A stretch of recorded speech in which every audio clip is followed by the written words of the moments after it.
when an app on your iPhone asks for permission and says, allow tracking, and you tap Ask App Not to Track. Does that really mean the app has stopped tracking you, or could it still be collecting data about you in another way? While you think you're protected, the truth is, there's a setting on the iPhone that many people enable, but very few people actually understand what it really does. Let's take a look together. Where is this setting? To find it, open Settings. Scroll down a little and choose Privacy and Security.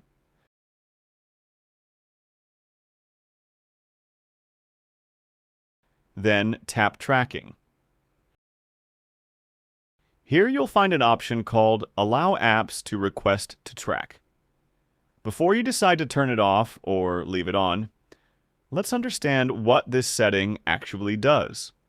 If this setting is turned on, any app can show you a message saying, "Do you allow us to track your activity?"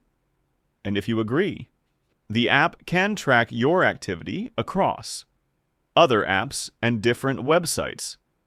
This is most commonly used for targeted advertising. So what happens if you turn it off? If you disable this option completely, apps will not be able to request tracking at all, which means any app that tries to track you will automatically be denied. And this significantly reduces advertising tracking across apps.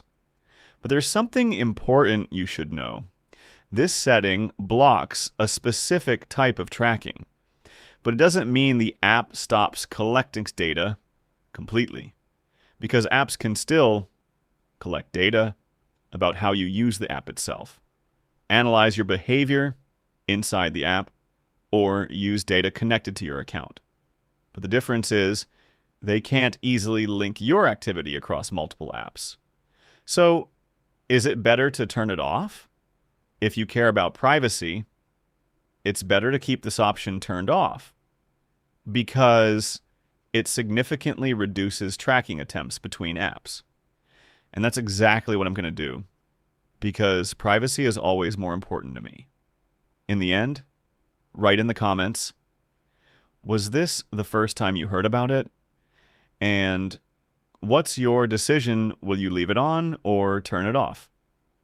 If you like these kinds of videos that reveal hidden settings on your phone, give the video a like and subscribe to the channel. Because in the next video, there's another setting on your phone that might already be enabled. And you probably don't even know it exists.